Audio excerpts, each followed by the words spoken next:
Le grand débat avec Francis Laloupeau. Bonsoir à toutes et à tous et bienvenue dans votre émission. Nous sommes ensemble, c'est en direct jusqu'à 19h, heure de Paris. Si vous souhaitez intervenir dans l'émission, poser des questions aux invités, nous faire part de vos commentaires, le numéro 3, 2, 1. Le grand débat avec Francis Laloupeau. Bonsoir à toutes et à tous et bienvenue dans votre émission. Nous sommes ensemble, c'est en direct jusqu'à 19h, heure de Paris. Si vous souhaitez intervenir dans l'émission, poser des questions aux invités, nous faire part de vos commentaires, le numéro de téléphone habituel, le 01 55 07 58 00 depuis la France et partout ailleurs dans le monde, composez donc le 00 33 1 55 07 58 00. Vous pouvez également intervenir sur notre site africa1.com, rubrique Le Grand Débat. Africa numéro 1, Le Grand Débat. Dans le grand débat aujourd'hui, causes et conséquences des crimes politiques en Afrique. À l'occasion de la commémoration du 20e anniversaire du génocide au Rwanda, deux associations ont choisi de mettre en commun leurs compétences pour la tenue, ce sera le 21 juin prochain à Paris, d'une grande conférence visant à sensibiliser l'opinion sur les ressorts et conséquences des crimes politiques en Afrique. Comment par exemple qualifier les violences en cours en Centrafrique, crimes de masse, crimes contre l'humanité ou génocide? Quelles sont les actions à mener pour prévenir et enrayer les cycles de violence souvent liés aux luttes pour le pouvoir? Comment lutter contre l'impunité par notamment la mise en place de systèmes judiciaires nationaux crédibles, fiables et renforcés? Que penser dans ce contexte de l'action de la Cour pénale internationale? Réponse à toutes ces questions et à bien d'autres dans ce grand débat. Notre débatteur polémiste invité, Tchambel Gembayara, journaliste, directeur de la publication de La Voix du Mali. L'émission est réalisée, bien entendu, par Jérémy Djibis-Boucher. Le grand débat sur Africa numéro 1. Le grand débat. Retrouvez également le grand débat sur facebook.com/le grand débat. Beaucoup d'amis aujourd'hui qui nous ont rejoints. Alain Lecomo, Christian Dea Drandarska. C'est un nom russe peut-être. J'ai du mal à prononcer ce nom effectivement. La consonance est un peu slave. Abdul Fattah Ben Ali Bachir également. Stéphane Mvelomen. Plutôt Mvelo Néné. Il faut que je prononce très précisément. Et tous les autres. Merci de rejoindre la communauté des co-débatteurs du Grand Débat sur facebook.com/le Grand Débat. Avant de commencer, avant d'entrer dans notre débat du jour, nous allons parler d'un événement exceptionnel qui se tient à Paris. Donc, ce sera samedi prochain à Paris. Événement, évidemment, tout à fait important et qui a retenu notre attention. Nous allons parler d'une journée de sensibilisation sur les ravages de la fièvre hémorragique Ebola en Guinée. Tout de suite avec un invité. Africa numéro 1, le grand débat. La coordination des associations guinéennes de France organise le samedi 14 juin, donc samedi prochain, une journée de sensibilisation et une collecte de fonds destinés à venir en aide aux victimes du virus Ebola en Guinée. L'événement aura donc lieu de 13h à 21h au stade Bertrand Dauvin, aux 12 rue Rennes-Binet, c'est dans le 18e arrondissement de Paris. Pour mieux comprendre évidemment cet événement, nous avons au téléphone Beau Lanciné Keïta, responsable de la communication à la coordination des associations guinéennes de France. Beau Lanciné Keïta, bonsoir. Bonsoir, M. Laloupeau. Bonsoir à tous les auditeurs de l'Africa numéro 1. Vous avez déjà dit l'essentiel. La coordination des associations guinéennes de France organise le samedi au stade Bertrand Devin, 12 rue René Binet. Cette organisation s'inscrit dans le cadre de la sensibilisation et d'information de la collecte des fonds pour venir en aide aux victimes du virus hémorragique Ebola. Oui. Vous savez, depuis le mois de janvier et pratiquement à partir du mois de mars-avril, cette maladie, comme on appelle, a beaucoup tué dans notre pays et déstabilise également dans notre pays parce que c'est une mauvaise information pour tous ceux qui veulent connaître la Guinée, qui veulent faire quelque chose en Guinée. Ça déstabilise et ça tue aussi la population, ce qui diminue la main d'œuvre, comme on appelle la population active. Ça désactive la population active quand on connaît que chaque homme dans les pays africains est une entreprise en soi-même. Donc c'est très inquiétant, ça fait dépenser. Et ça nous met dans beaucoup de... Donc, nous organisons cette journée pour demander de la solidarité internationale. C'est-à-dire que nos frères africains et tout le monde, pour qu'ensemble nous faisons face à un mal qui déstabilise même l'Afrique de l'Ouest, parce qu'on parle maintenant de Libéria et on parle aussi, comme on appelle, de la Sierra Leone, ce qui a été le cas en 76, le cas du Zaïre qui est venu même au Gabon et ainsi de suite. Donc, nous... Voilà. Nous demandons parce que cette journée sera en 2 phases. Hein. Il y a un match de gala qui sera organisé par les anciens internationaux comme Tchornoyoum, les Amara Simba, et les seniors, les jeunes sportifs qui sont organisés par l'association des jeunes guinéens de France, pilotée par le jeune Bouba. Et pour les anciens internationaux ils seront et leur coach, c'est comme on appelle Mazo Morley. D'accord.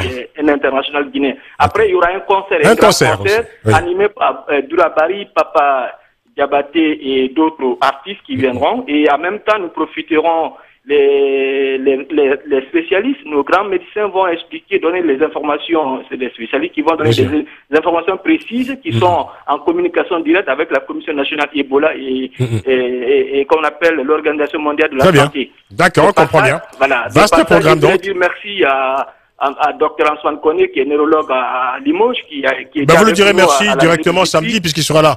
Merci, Beau, l'enseignant Keïta, on a bien compris. Alors, vous voyez, vous avez tout dit vous-même. Hein. Alors, il faut juste préciser une chose, c'est qu'une première édition avait déjà permis de récolter 4 tonnes de matériel.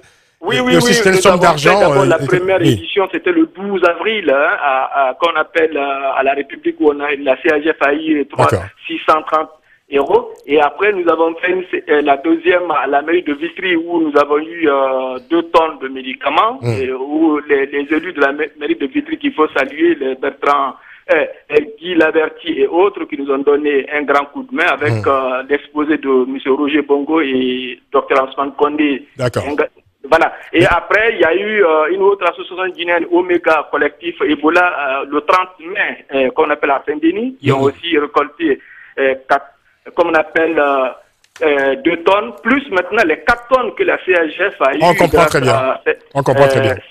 Qu'on appelle à Marne-la-Vallée, Marne-la-Vallée, le 94, le département 94, si j'ai bonne mémoire. On vous souhaite bon courage, en tout cas, Beau, l'enseignant Keïta. Pour acheminer tout ça en Guinée, il nous faut vraiment que les bonnes volontés nous donnent un coup de main pour qu'on puisse venir en aide aux victimes d'Ebola en Guinée. Rendez-vous donc samedi prochain de 13h à 21h au stade Bertrand Dovin, sur 12 rue Rennes-Binet, 75 018, dans le 18e arrondissement de Paris, bien sûr. Journée de sensibilisation sur les ravages de la fièvre hémorragique Ebola en Guinée.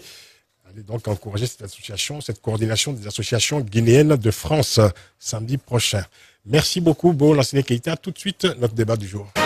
Africa numéro 1, le grand débat.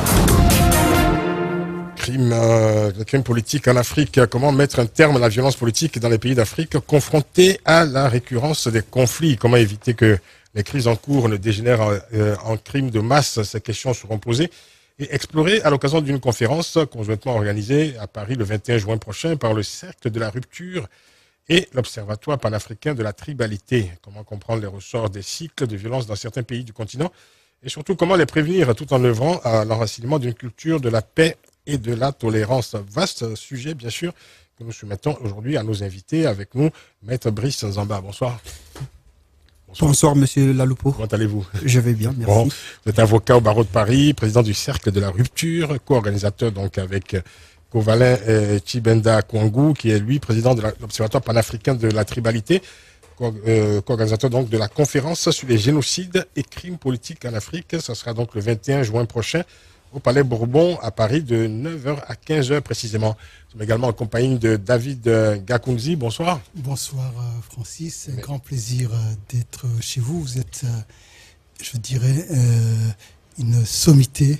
Vous faites partie de notre mémoire. Ah ben merci beaucoup, ça me touche énormément. Vous êtes essayiste, responsable de IREA, la Maison de l'Afrique, c'est l'Institut de recherche et d'études africaines. Vous êtes l'auteur notamment de Mandela, c'était en 2013, également de Côte d'Ivoire, le crime parfait, Libye, le permis de tuer.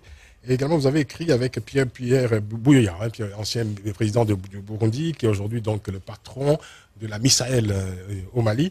Pierre Bouyoya, avec lequel vous avez écrit Mission impossible, construire une paix durable. Mission possible. Mission possible, pardon. Possible, forcément. Voilà. Construire une paix durable au Burundi. Tous ces ouvrages ont été publiés par les éditions L'Harmattan. Alors, ah oui, est-ce que tu as présenté notre débatteur? Ah oui, il n'était pas là, il vient d'arriver. Chambel Gemayara, bonsoir. Bonsoir. Si, j'avais présenté quand même en son absence, journaliste bien sûr, directeur de la publication de La Voix du Mali. Merci d'être avec nous. Alors, Maître Brice Zamba, David Gakonzi, alors vos deux associations organisent donc, ce sera donc ces deux associations plutôt. En fait, David Gakonzi n'est pas dans l'affaire. Lui, il est là comme essayiste, mais c'est plutôt les associations. Alors, Cercle de la Rupture et également l'Observatoire panafricain de la tribalité, qui est lui présidé par Kovalen Chibenda Kwangu. C'est ça. Deux associations donc qui organisent samedi prochain cette conférence intitulée Conférence sur les génocides et crimes politiques en Afrique. Je rappelle, ce sera au Palais Bourbon à Paris de 9h à 15h. Conférence organisée donc en partenariat avec l'association Ibuka France qui milite par ailleurs pour la mémoire et la justice des victimes du génocide des Tutsis au Rwanda. Alors, Brice Zamba, quel est précisément l'objet de cette conférence et quel public souhaitez-vous sensibiliser? Oui, ce qu'il faut dire, c'est que nous visons, nous, c'est que il s'est passé quelque chose d'infâme et de grave en Afrique qui interpelle la conscience de tout être humain, quelle que soit son origine. Et je pense donc à ce qui s'est passé au Rwanda en 1994. Et donc nous organisons notre conférence pour donc commémorer, c'est-à-dire participer donc à la mémoire, parce que vous savez que le génocide c'est un crime imprescriptible et pour que l'imprescriptibilité de ces crimes soit effective, il faut donc entretenir la mémoire. Donc nous participons donc à cela. Et le public visé, c'est tout être humain qui a une conscience qui parle encore, qui est éveillé et qui pense qu'il a son rôle à jouer dans le processus de préservation de l'humanité contre ces genres de crimes, notamment des génocides. Alors, dans l'intitulé de votre conférence, vous écrivez génocide au pluriel, hein, on l'a bien remarqué. Pourtant, le génocide au Rwanda est celui qui a été le seul qui a été reconnu aujourd'hui sur le continent africain, même si on parle évidemment de risques génocidaires ici et là, notamment au Soudan du Sud. Est-ce que vous pensez qu'il y a eu des génocides non identifiés sur le continent? Alors, c'est une bonne question parce que il y a eu un processus d'établissement du thème de la conférence. C'est-à-dire qu'au début, on avait mis génocide au pluriel, mais après, on a des partenaires, on a discuté, on a eu un débat sur votre question, et on a retenu le fait que aujourd'hui en Afrique, en tout cas, c'est reconnu qu'il y a eu qu'un génocide, c'est le génocide des Tutsis au Rwanda. Ce qui fait qu'aujourd'hui, si vous allez sur le site de la conférence, www.conférence-génocide au pluriel.com, vous remarquerez que le thème, c'est maintenant génocide des Tutsis au Rwanda et crimes politiques en Afrique, comment sortir de l'impunité. D'accord. Voilà, parce que pour nous, c'est un fait que le génocide des Tutsis au Rwanda, c'est le génocide qui est reconnu aujourd'hui et qui nous interpelle tous et qui interpelle notre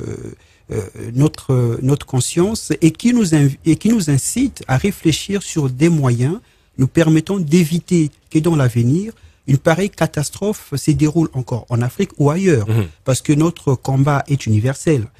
Nous sommes d'origine africaine, mais nous participons à la conscience humaine qui est universelle, et notre combat, c'est de nous battre contre toutes les formes de haine qui considèrent l'altérité, qui considèrent le différent comme étant source de danger et donc visant à détruire l'autre en tant qu'il est autre. Donc notre combat s'inscrit dans ces cadres. Donc pour répondre à votre question, le thème aujourd'hui c'est le génocide des Tutsis au Rwanda et crimes politiques en Afrique, comment sortir de l'impunité. Très bien, écoutez, on continuera à explorer la question évidemment avec vous, Maître Brice Zamba, également avec David Gakonzi. On essaiera de comprendre surtout quelles sont selon vous les causes et les ressorts de ces crimes politiques, de ces violences particulières. Et puis, vous répondez évidemment à la question qui est au cœur de ce débat, est-ce que ces crimes politiques, ces formes de violence sont plus courants aujourd'hui en Afrique plutôt qu'ailleurs? Si votre réponse est positive, vous nous direz pourquoi. Mais bon, la question se discute évidemment. On aura les avis des uns et des autres. Et aussi de notre débatteur polémiste, Tchambel Gembayara, bien sûr, qui a observé, lui, certaines formes de violence aussi particulières de l'année dernière au Mali, dont il est originaire, évidemment. On parlera de tout cela jusqu'à 19h sur la radio africaine. Restez avec nous. À tout de suite. De 18h jusqu'à 19h, le grand débat avec Francis Laloupeau sur Africa numéro 1. Causes et conséquences des crimes politiques en Centrafrique notamment d'ailleurs, puisqu'on va en parler dans quelques instants, avec nos invités Maître Brice Zamba et David Gakonzi. Je rappelle Maître Brice Zamba, avocat au barreau de Paris, président du Cercle de la Rupture, qui organise donc avec l'Observatoire panafricain de la tribalité une conférence, ce sera donc le 21 juin prochain, conférence intitulée Conférence sur les génocides et crimes politiques en Afrique, intitulée, qui a été donc corrigée depuis quelques temps. Vous dites, Tout à fait, tout à fait. C'est ça, donc 21 juin prochain. Et notre invité, David Gakouzi, essayiste, responsable de IREA, la Maison de l'Afrique, Institut de recherche et d'études africaines. Dites-nous un mot justement sur l'IREA, parce que moi je reçois souvent des messages de l'IREA, beaucoup de manifestations, organisme évidemment, un institut très très actif. Alors, dites-nous un mot là-dessus, parce que le grand public ne connaît pas forcément cet institut, David Gakouzi. C'est un institut qui a été lancé officiellement le 3 mai 2012, qui est sur la place de Paris. Notre objectif essentiellement, c'est de favoriser l'émergence d'une parole africaine sur l'Afrique. C'est d'essayer de construire un avenir par nous-mêmes, parce que, vous savez, personne d'autre ne rebâtira, ne reconstruira l'Afrique que nous-mêmes. Et c'est surtout aussi de promouvoir le dialogue. Parce que toutes ces crises-là, toutes ces guerres-là, nous sommes persuadés, nous sommes convaincus qu'on peut arriver quand même à trouver des voies négociées, des solutions négociées, éviter que le sang coule. Et que il faut qu'on arrive à sortir de toute cette violence. On vit dans un continent qui est l'objet d'une grande violence depuis des décennies, je dirais depuis des siècles. Et il faut qu'on arrive quand même à construire une autre culture politique qui est basée sur le dialogue et qui fait face aux problèmes. Parce que une fois qu'on a dit qu'on ne veut pas de la violence, il faut se poser la question pourquoi il y a cette violence. Et souvent, il y a des questions de gouvernance, il y a des questions d'inégalité sociale. Et ces questions-là, il faut les affronter, il faut arriver à trouver des solutions. Question de gouvernance, question d'inégalité sociale, dit David Gakouzi. Maître Brice Zamba, quelles sont les causes justement et les ressorts qui favorisent l'émergence ou je dirais la survenue de ces crimes politiques, mais crimes politiques, je veux dire, parfois de l'horreur absolue, on parle de génocide notamment, on parle de crimes de masse. Par exemple, quel regard vous portez sur la situation en Centrafrique? Parce que depuis plusieurs années, on avait évidemment tiré la sonnette d'alarme, on a vu ce pays évidemment plongé comme ça vers le chaos. Et pourtant, je veux dire que les mécanismes d'alerte n'ont pas été activés. Et aujourd'hui, on est face à une situation qualifiée de pré-génocidaire. Certains même considèrent que les musulmans, par exemple, aujourd'hui, sont victimes de charges à caractère génocidaire. Quel regard vous portez sur cette situation particulière en Centrafrique? Est-ce que vous allez en parler pendant votre conférence? Alors, ce qu'il faut dire en ce qui concerne la Centrafrique, c'est que, bon, pour répondre à votre question, les ressorts des crimes contre l'humanité en général en Afrique, c'est surtout une question se déroule à l'occasion de la conquête ou de la conservation du pouvoir.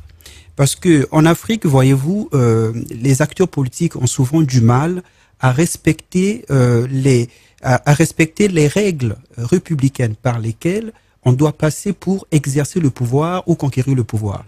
Donc, ce qui fait que les gens, quand ils veulent prendre le pouvoir, par exemple, ce qui s'est passé en Centrafrique, il y a eu donc un certain nombre d'acteurs politiques, des militaires pour certains, qui ont estimé qu'il fallait prendre le pouvoir.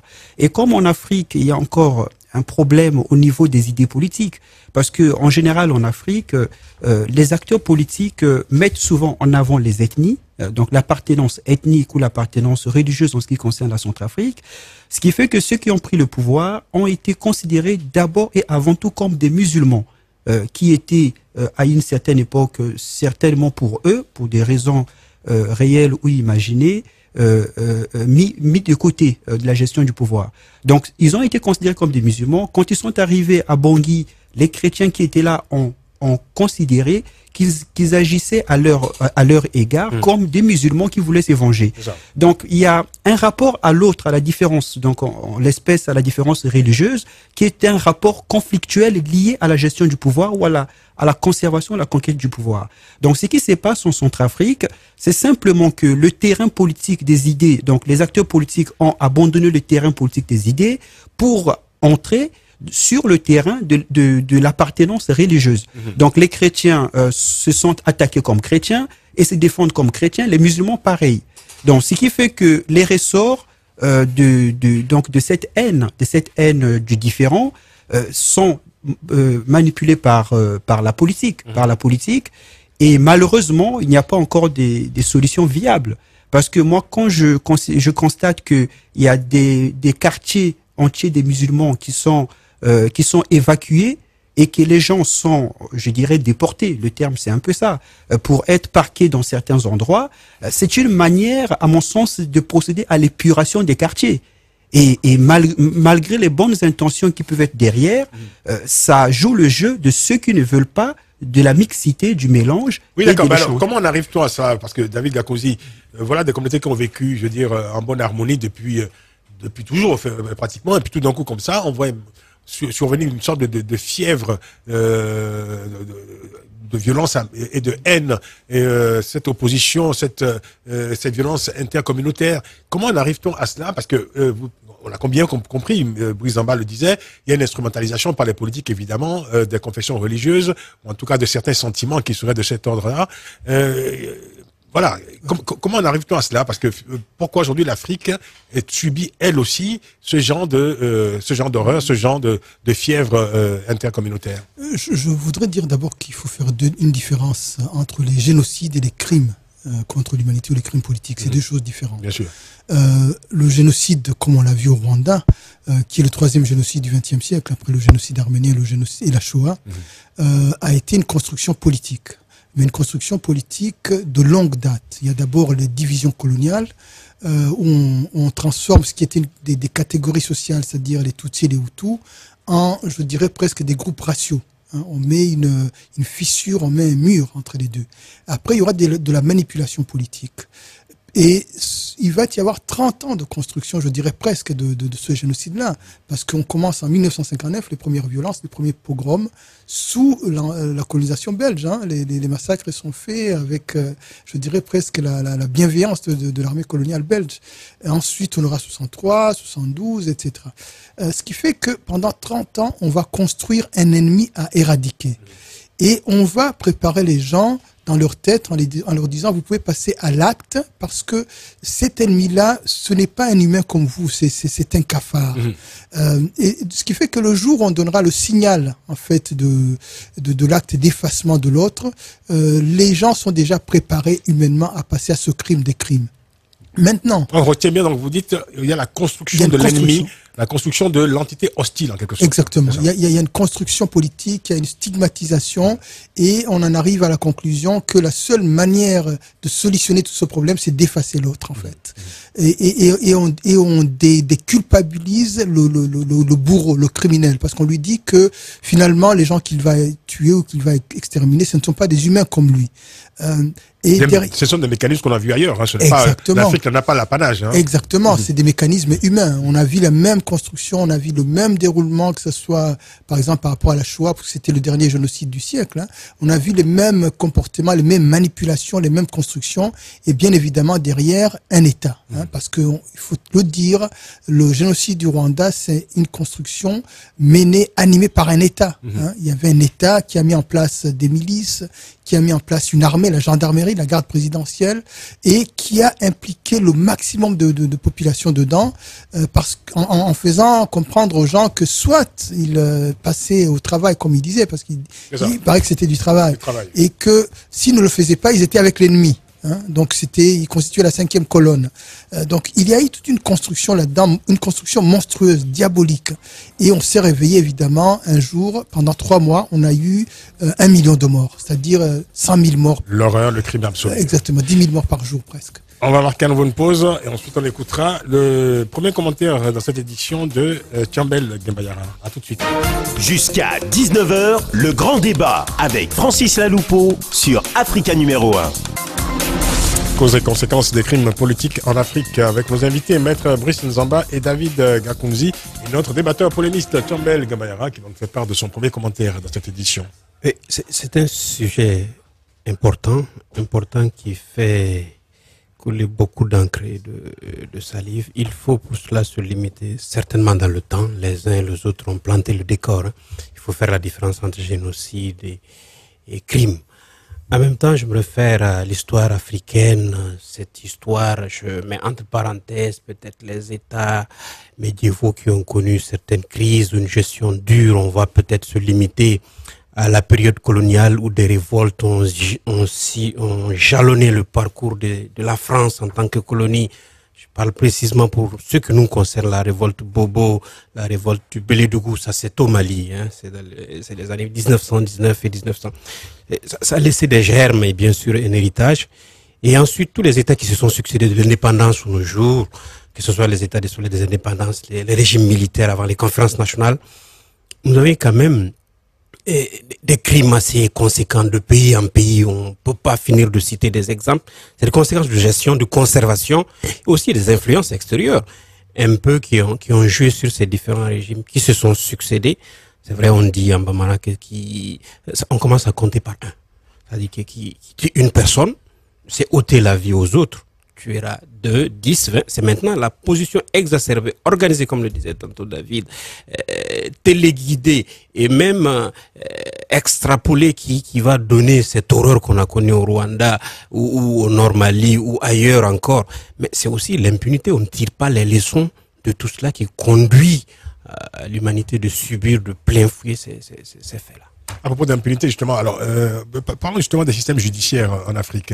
Est-ce que vous vous penchez également pour cette conférence, je m'adresse à vous, Maître Brice Zamba, sur justement les moyens de prévention de ces crimes, de ces violences, et un des moyens justement, c'est la mise en place de systèmes judiciaires, je dirais, renforcés. Et on sait aujourd'hui le débat, tout le débat autour de la Cour pénale internationale, de sa crédibilité, de sa pertinence, etc.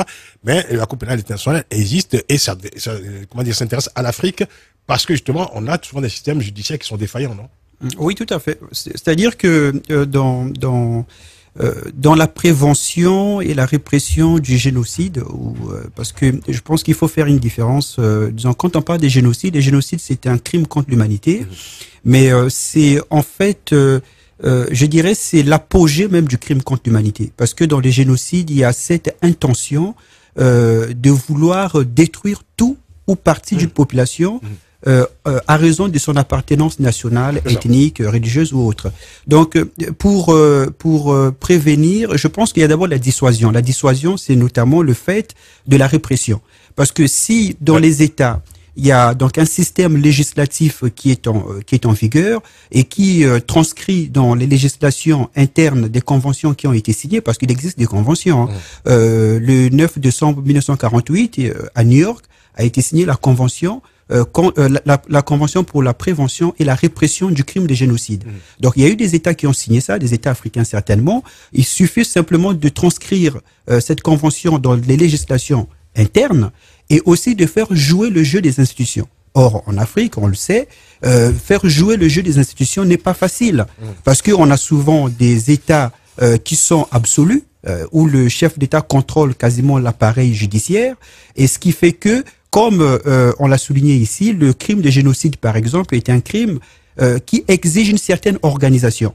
Et cette organisation, souvent, c'est l'État qui dispose de cette organisation, parce qu'il faut de grands moyens de propagande pour désigner la personne, le groupe à éliminer, et il faut des moyens logistiques, c'est-à-dire un armement sophistiqué, et il faut des moyens humains, c'est-à-dire des personnes, des milices capables d'exécuter donc l'attaque généralisée systématique. Donc, c'est souvent les États qui sont souvent à l'origine sur leur propre population, sur une des composantes de leur population, de ces crimes de crimes. Alors, comment organiser le jugement des autorités, des personnes qui ont détenu l'autorité de l'État et qui l'ont exercé en exerçant ces crimes à l'intérieur même de l'État? Donc, matériellement, ça pose un vrai problème, puisque l'État lui-même, quelque part, par ces personnes-là, se trouve un peu impliqué. Donc, ce qui fait que dans les États africains aujourd'hui, en tout cas politiquement, juridiquement, je suis sûr que si on fait le point des législations, on trouvera certainement dans la plupart des États africains la répression du génocide ou des crimes contre l'humanité. Mais politiquement, dans la faisabilité, il n'existe pas une vraie volonté de pouvoir rendre la justice indépendante et impartiale pour juger les criminels. Ce qui fait que la Cour pénale internationale a toute sa place. Même s'il y a beaucoup de détracteurs qui pensent que ça porte atteinte à la souveraineté des États, moi je pense que la première souveraineté d'un État, le premier élément de souveraineté d'un État, c'est d'abord d'assurer la sécurité des biens et des personnes de sa population. Or, quand un État fait défaut à cette exigence-là, en tout cas les personnes qui ont porté cette responsabilité-là doivent répondre. Donc moi je pense que la mise en place des tribunaux pénaux internationaux, que ce soit pour la Yougoslavie ou comme pour le Rwanda, a été très important, puisque bon, je n'entrerai pas dans des termes techniques, puisque par exemple le tribunal pénal international pour le Rwanda a permis que le crime contre l'humanité ne soit plus considéré que quand il y a un conflit armé, mais cela peut avoir lieu même lorsqu'il n'y a pas un conflit armé. Voilà, quand il y a une attaque systématique et généralisée. Voilà. Je voulais vous entendre, David Gakonzi, sur la responsabilité justement des acteurs africains dans ces situations particulières, sur la situation de conflit évidemment. Dans le cas du Rwanda, on a fortement critiqué l'attitude de la France, on le sait, de l'ONU ou encore de la Belgique. Alors on n'a pas dit grand-chose sur l'attitude des pays africains durant le génocide. Alors, comment expliquez-vous cette manière d'exonérer les États africains de leur responsabilité? Je crois que le génocide au Rwanda, le génocide des Tutsis au Rwanda, c'est un échec pour toute l'Afrique. Cela s'est passé devant nous, en direct, donc on a vu, et on n'a rien fait. C'est vrai qu'il y a des acteurs qui ont une plus grande responsabilité, comme certaines puissances, on parle de la France, qui a accompagné cet État-là, ce régime qui avait déjà donné tous les symptômes d'un régime génocidaire, et qu'on n'a rien fait pour le désarmer ni l'empêcher de commettre son crime. Ça, ce sont les faits, comme on dit. Mais c'est vrai, les Africains ont beaucoup péché. Et ici, je pense notamment au courage qu'avait eu à son époque Julius Nyerere devant Idi Amin. Quand Idi Amin s'était mis à massacrer des gens, Julius Nyerere, en tant que président de la Tanzanie, avait pris ses responsabilités et il avait arrêté Idi Amin. Et malheureusement, avec l'histoire du Rwanda, personne n'a bougé. Et d'ailleurs, à l'époque, Julius Nyerere, qui n'était plus président de la Tanzanie, qui était en retraite, a poussé un coup de gueule en disant « ce n'est pas acceptable que cela se passe devant nous et qu'on ne fasse rien ». Bon, maintenant, je pense que il y a deux questions fondamentales. La première, effectivement, comme le disait Brice, c'est le combat contre l'impunité. Parce qu'un génocide commence progressivement. Au Rwanda, on a tué quelques personnes en 59. Et un jour, en 94, on en est arrivé à 1 million. Donc, si entre-temps, on ne réintroduit pas cette notion de justice, qu'il y a des choses qui ne se font pas, l'acte de tuer devient presque un acte normal. Ensuite, je crois que c'est cette question-là de la sécurité. La sécurité peut être nationale ou collective. Je pense que là, notamment après le génocide au Rwanda, il y a eu cette notion qui est rentrée au niveau de l'Union africaine. Pour la première fois, on a acté qu'on ne laissera plus jamais, au nom de la souveraineté nationale, un crime contre l'humanité ou un génocide se commettre chez le voisin sans bouger. Donc ça, c'est une avancée. Et maintenant, sur la question de la Cour pénale internationale, là aussi c'est une question qu'il faut se poser. Est-ce que, au départ de la Cour pénale internationale, il y a une très bonne idée. C'est cette idée de dire un bourreau ne trouvera pas refuge nulle part sur cette terre. Ça c'est une très bonne idée qui est d'ailleurs sortie de la société civile. Il y a l'idée de la justice internationale. Exactement. Qui se fonderait, je dirais, dans le meilleur des mondes possibles, sur une morale internationale. Exactement. Au départ, il y a une très bonne idée. Mais ensuite, maintenant, le problème, c'est que parfois, on réalise que dans la pratique, cette idée est parfois instrumentalisée politiquement. On a l'impression qu'on ne juge que les petits, qu'on ne juge que les faibles, qu'on ne juge que les petits vaincus, et que ça c'est vraiment problématique parce que ça décrédibilise même cette institution qui devait être une institution pour nous aider à faire la paix au niveau international. Mais en même temps, je dirais que le grand chantier pour l'Afrique, c'est de mettre sur pied une cour pénale africaine, de telle façon que les dictateurs ou que ce soit les criminels, les grands criminels, puissent être jugés et jugés sur le continent. Parce que quand la justice est aussi lointaine et ne remplit pas son rôle pédagogique, on l'a vu dans le cas du Rwanda, le Rwanda lui-même, avec les juridictions traditionnelles Agacaca et avec la justice locale, nationale, a fait plus que le tribunal pénal d'Arusha. Si on avait attendu le tribunal pénal d'Arusha, les victimes il n'y aurait pas eu de justice au Rwanda. Donc il faut aussi se rendre compte que c'est aux citoyens africains de prendre en main cette question-là de la justice. Il n'y a nulle part au monde, j'entendais tout à l'heure dans vos publicités Spider-Man, il n'y a nulle part au monde un Spider-Man qui viendra faire la justice pour les victimes africaines. C'est aux Africains de prendre nos responsabilités, de dire que on ne tue pas quelqu'un pour ce qu'il est. C'est extrêmement inacceptable et ça c'est le fondement même de toutes les sociétés humaines. Parlons justement des conflits de manière générale. Là évidemment vous faisiez allusion, enfin vous parliez d'un génocide en particulier. Il y a évidemment une sorte comme ça de risque aussi, de dire d'agiter systématiquement le risque génocide génocidaire, on entend ça beaucoup en ce moment. Est-ce que voilà, il y a un risque de banaliser aussi le terme, hein, et de banaliser en tout cas cette forme particulière de violence. Mais je voulais surtout, là, Brice Nzamba, à ce stade de l'émission, que vous nous disiez, alors que vous répondez à cette question, comment reconstruire un pays après un conflit majeur? Parce que on a vu, bon voilà, dans plusieurs pays, je pense notamment au Burundi, je pense au Rwanda évidemment, au Congo-Brazzaville, à la Côte d'Ivoire, et même au Mali. Tiens, je dis ça en regardant notre ami Tchambel Gabayara. Quand les nouvelles autorités s'installent après un conflit, est-ce qu'elles tirent vraiment les leçons, les enseignements nécessaires des drames que le pays a connus? Parce qu'on a l'impression finalement, je vais vous poser la question d'une manière peut-être un peu plus candide, hein. Est-ce qu'un conflit rend les gens meilleurs après? Alors, ça c'est une bonne question. Je ne pense pas qu'il suffit de subir une catastrophe pour devenir meilleur. S'il n'y a pas un travail, intérieur qui est fait, un travail déjà de compréhension, comment ces crimes a été rendu possible. Donc, il faut d'abord faire ces travaux-là pour repérer les mécanismes qui ont conduit à ces crimes. Et par la suite travailler pour que ces mécanismes ne voient plus le jour et ne suivent plus leur cours pour aboutir aux résultats catastrophiques. Donc, je pense que tout dépend de la qualité de l'élite qui hérite d'un État qui sort d'une catastrophe. De ce point de vue, le Rwanda a été montré comme un exemple oui, de reconstruction je pense que, sur le plan matériel et également sur le plan humain, si je peux dire. Tout à fait. Je pense qu'il y a même certaines personnes qui, par exemple, apostrophent le président Paul Kagame. Je pense que le président Paul Kagame est celui qui a mis fin au génocide. Il ne faut pas l'oublier. C'est lui qui a mis fin au génocide et c'est lui qui a favorisé la mise en place d'une justice susceptible d'être rendue pour rendre honneur à la mémoire de toutes ces victimes et pour dire que nous sommes humains et que nous n'acceptons pas et que nous n'accepterons pas dans l'avenir que pareilles catastrophes se reproduisent. Donc, je pense que le Rwanda, c'est un très bel exemple. Il y a une pédagogie, je dirais, post-conflit que doivent engager les autorités qui prennent en main la conduite d'un pays après un conflit. Tout à fait, parce qu'il y a quelque chose qui se passe souvent en Afrique. Moi, ça me désole, c'est la pratique des amnisties.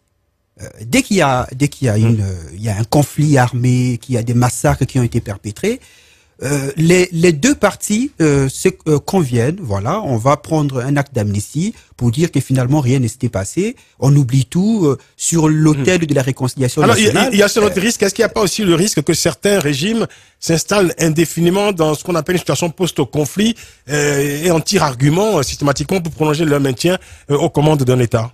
Non, mais il faut distinguer. Non, mais la question est très claire. Parce je comprends. Parce qu'il y a des exemples, je veux dire, dans l'actualité. Hein. Il y a des pays qui sont sortis de conflit depuis 20 ans et qui continuent de dire, bon, finalement, si on modifie la constitution, si le régime se maintient, c'est parce que c'est le seul régime capable d'assurer la paix, la sécurité. Alors, il y a une sorte d'instrumentalisation comme ça des situations de conflit, de post-conflit, pour justifier le maintien de certains régimes indéfiniment aux commandes de l'État. Oui, ce qu'il faut remarquer ou constater, c'est qu'il y a le discours politique et puis il y a la pratique. Oui. Voilà. Donc, il ne suffit pas qu'un régime dise que c'est moi, si ce n'est pas moi, c'est le chaos. C'est le chaos, pour qu'on le croie. Parce qu'il y a des régimes qui sont criminogènes. Ça marche. Criminogènes. Moi, je prendrai le cas du Congo-Brazzaville. On sait bien ce qui s'était passé au Congo-Brazzaville en décembre 1998. On a eu le ministre de l'Information de l'époque, monsieur François Ibovi, qui, sur RFI, parce que parlant du quartier Bakongo, disait à cette époque que nous allons nettoyer ces quartiers maison par maison, rue par rue. Donc, c'est quand même quelqu'un qui parlait au nom d'un État. Donc, cet État... Au nom d'un régime qui est toujours... qui est toujours actuellement en cours et qui, aujourd'hui, est considéré, soupçonné d'avoir commis un crime contre l'humanité pour des disparitions forcées.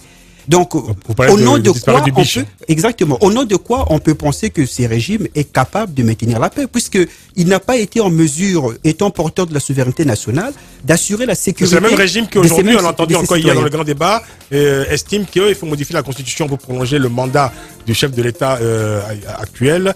Parce que, disent-ils, c'est une constitution qui a été établie en situation de post-conflit et que maintenant il faut passer à un autre chapitre de ce pays. On continuera d'en parler juste après la pub. À tout de suite. Africa. Le grand débat avec Francis Laloupo. Causes et conséquences des crimes politiques en Afrique. Nous en parlons avec nos invités. Maître Brice Nzamba, avocat au barreau de Paris, président du Cercle de la Rupture, qui organise avec l'Observatoire des panafricains de la tribalité Une conférence intitulée, dites-moi l'intitulé finalement, le dernier intitulé en date. Alors, c'est le génocide des Tutsis au Rwanda et les crimes politiques en Afrique, comment sortir de l'impunité. Qui se tiendra donc cette conférence le 21 juin prochain au Palais Bourbon à Paris de 9h à 15h. Nous sommes également accompagnés de David Gakouzi, dont je rappelle quelques ouvrages, auteur notamment de Mandela, c'était en 2013. Hein. Côte d'Ivoire, le crime parfait, Libye, le permis de tuer, et également Nègre, qui a été donc écrit. Mémoire du monde noir. Voilà, c'est ça. Et puis cet ouvrage écrit donc avec Pierre Bouyoya. Mission possible, comment reconstruire la paix en Afrique. Alors, construire une paix durable au Burundi, c'est ça. Voilà. Tous ces ouvrages aux éditions L'Harmattan. Et rencontre avec Julius Nyerere, qui est un livre d'entretien avec l'ancien président de la Tanzanie, Nyerere. Il faut retrouver toute votre bibliographie, David Gakouzi, sur Internet, bien entendu. Un débatteur polémiste, Tchambel Gembayara. Il nous reste très peu de temps. Alors, évidemment, c'est un sujet qui est lourd, c'est un sujet qui est vaste. Alors, je vais vous demander, on va écouter un auditeur. Hein. C'est beau, l'enseignant Keïta, qui est resté en ligne depuis le début de l'émission et qui va nous faire peut-être un commentaire succinct sur ce qu'il a entendu. Oui, M. Lupo, merci. Je voulais dire simplement qu'il y a des problèmes d'interférence. C'est-à-dire que quand quelqu'un est président dans un pays et qu'une bonne partie de son ethnie est dans d'autres pays, souvent il y a des interférences socio-politiques. Bon, il y a ces interférences-là, mais moi, ce qui m'inquiète beaucoup, que fait-on de nos institutions africaines? Quel est leur rôle réel? C'est-à-dire que s'il s'agit de protéger l'Afrique contre les forces extérieures, ce qui n'est pas souvent le cas, et à l'intérieur de l'Afrique, qu'est-ce qu'ils font réellement pour organiser et protéger le peuple africain? Parce qu'il y a tellement de crimes jusqu'à aujourd'hui que nos institutions, que ce soit l'Union africaine et des organisations sous-régionales, sincèrement, à mon avis, hein, ce que je dis n'engage que moi-même, ne font pas grande chose. Parce que dans leur constitution, le peuple n'a pas été associé. Ce sont les mêmes chefs d'État qui commettent des crimes, les mêmes politiques. C'est les mêmes politiques qui sont responsables. Je voudrais que les uns et les autres, vos invités qui ont fait des brillantes interventions, qu'on puisse mettre ça sur la table. Que faisons nos institutions panafricaines et africaines? D'accord, très très bien. Vous voulez peut-être répondre à cette question? Oui, alors ce que je peux dire, c'est que il faut dire qu'en Afrique, il faut être quand même réaliste parce qu'il y a un problème de volonté politique. Il y a un problème de volonté politique. Il faut une nouvelle élite politique en Afrique qui serait en mesure de rendre la justice effective en Afrique, parce que vous voyez, c'est pas évident quand on est un chef d'État et que soi-même on n'est pas exemplaire, d'accepter dans le cadre de l'Union africaine de mettre en place une institution qui va juger ses pairs sur la base des infractions dont soi-même dont on peut être auteur soi-même à l'intérieur de son territoire. Donc c'est ça, c'est ce qui fait que pour que des chefs d'État acceptent de mettre en place une institution judiciaire continentale, il faut que ce soit des chefs d'État qui pensent que eux-mêmes sont irréprochables au niveau de leur propre pays et qui ne pourront pas, on ne pourra pas leur imputer dans l'avenir ces genres de crimes. Mais s'ils estiment qu'ils pourront ou leurs proches peuvent être inquiétés, bah, voyez-vous, je pense qu'ils ne vont pas le faire. Voilà. Il faut préciser qu'il y a quelques zones, évidemment, en état d'alerte aujourd'hui. Il y a état d'alerte maximum. En RD Congo, toujours à l'est de la RD Congo, bien entendu. Évidemment, la Centrafrique. Le Mali pose évidemment encore quelques questions, quelques soucis. Le Soudan du Sud, évidemment. Ce sont des zones comme ça sensibles aujourd'hui. Mais il faut également préciser aux auditeurs, il faut toujours le faire que il y a 54 pays en Afrique et que, bon, voilà, les zones de conflit ne sont quand même pas, voilà, sont parfaitement circonscrites et localisées. Hein. Toute l'Afrique n'est pas à feu et à sang, bien entendu. David Gakouzi. Si vous permettez, première chose, c'est qu'on est des sociétés où il n'y a pas des institutions solides. Et dans ce cas-là, la question qui se pose est celle de la qualité du leadership. On a vu au Rwanda, 1994, moi j'ai vu le Rwanda en 1994. 20 ans plus tard, le Rwanda, c'est un pays qui fonctionne, qui est donné comme un modèle. Pourquoi? Parce qu'il y avait un leadership avec une grande qualité, une grande rigueur, avec une vision. Hein. qualité de leadership. Et là, je pense que on renvoie aussi à cette question, je dirais, de la décolonisation de nos approches en tant qu'élite. Parce que quand on parle de constitution, c'est des constitutions écrites en français, en très bon français, devant parfois des populations qui ne comprennent même pas le français. C'est des constitutions décalées. Tout le rituel de nos États, toute la constitution de nos États, c'est complètement décalé de notre corps social. Donc il faut qu'on arrive à revenir à des institutions qui disent quelque chose à nos populations. Et ça veut dire vraiment un travail de remise en cause de nous-mêmes en tant qu'élite. Ensuite, je crois qu'il faut être optimiste. Hein. Je pense que l'Afrique avance. Hein. Il ne faut pas qu'on ait toujours ce regard vraiment autodénigrant permanent. Il y a des choses fantastiques qui se font en Afrique tous les jours. Hein. Et le Rwanda est l'exemple le plus éclatant. Ce pays a été au fond du gouffre. Aujourd'hui, c'est un pays rayonnant qui avance, qui est moderne. Et partout en Afrique, il y a des choses qui se font qui sont extraordinaires tous les jours. Donc il faut aussi qu'on ait cette vision dynamique de l'histoire et qu'on n'est pas pire que les autres. Hein. Vous savez, j'aime toujours citer cette phrase de Feu Sankara. Sankara disait, écoutez, on me parle de pays développés, sous-développés, je ne sais pas ce que ça veut dire, parce que chez nous, c'est vrai, on meurt dans les hôpitaux parce qu'on n'a pas un comprimé de Nuvaquine. Mais ici, en Europe, les gens meurent de solitude. Alors, qui est le plus développé, qui est le moins développé? Je veux dire, il faut qu'on ait aussi un regard pluriel, nuancé et dynamique par rapport à nos sociétés. Je crois que si les gens vous écoutent depuis la Zambie, depuis la Tanzanie, depuis le Ghana, par exemple, ils sont tout à fait d'accord avec vous. Il y a plein d'endroits, évidemment, en Afrique où on se sent merveilleusement bien. Tchambel Gambayara. Oui, moi je dirais que peut-être qu'on a un héritage colonial, post-colonial, la conférence de Berlin qui a procédé à des partages. On l'a hérité. On a créé des entités, des organisations internationales africaines, l'UIA de 60 jusqu'à la création de l'Union africaine, des organisations sous-régionales. On n'a pas tiré assez de leçons, on a copié-collé des institutions judiciaires du monde à l'Afrique. Et il faut peut-être avoir une pédagogie, une approche qui est quand même un peu reçue par ces populations-là. Ensuite, il faut beaucoup plus de justice et il faut éviter la mauvaise gestion. À mon avis, la solution se trouve là pour que la mort de Sankara ne soit pas élucidée, la disparition de Chebeya en RDC ne soit pas élucidée, celle de Modibo Keïta au Mali n'a pas été élucidée. Il faut non plus continuer à passer sous silence tous ces morts, ces crimes crapulés et puis ces injustices qui secouent, qui ont jalonné ces différents régimes qui se sont succédés en Afrique. Un événement, donc, je voulais signaler, la présidente de la Commission de l'Union africaine, Madame Nkosazana Dlamini Zuma, dirige actuellement une délégation de l'Union africaine à Londres pour assister du 10 au 13 juin au sommet mondial de 2014 sur l'abolition de la violence sexuelle perpétrée lors des conflits. Un événement qui intéressera certainement les habitants de la RD Congo, mon cher Zamba. Oui, oui, tout à fait. Bah, je pense que c'est un outil international qui va être adopté. Il reste maintenant au-delà de l'adoption des résolutions, voilà, peut-être aussi concrètement mettre en œuvre. C'est là où j'allais en venir parce que vous savez, il y a beaucoup de colloques, il y a beaucoup de réunions. Voilà, c'est ce que j'allais dire parce que vous savez, il y a tellement de conventions qui ont été signées du Parlement, ratifiées par des États. S'il suffisait de rester au niveau de la lettre, je pense que l'Afrique ou le monde serait un paradis. Tout à fait. Donc, comme disait le Christ, la lettre tue, mais c'est l'esprit qui vivifie. Voilà. Merci, maître Brice Zamba, merci d'être venu. Et bonne conférence, hein. Donc, ça sera le 21 juin prochain au Palais Bourbon à Paris de 9h à 15h. David Gakouzi, merci d'être venu. C'était un plaisir de vous recevoir. Merci. Et on peut retrouver donc toute votre bibliographie sur Internet. Vous êtes essayiste et responsable de la Maison de l'Afrique IREA. Maison de l'Afrique, c'est l'Institut de recherche et d'études africaines, très, très actif, hein, cet institut à Paris.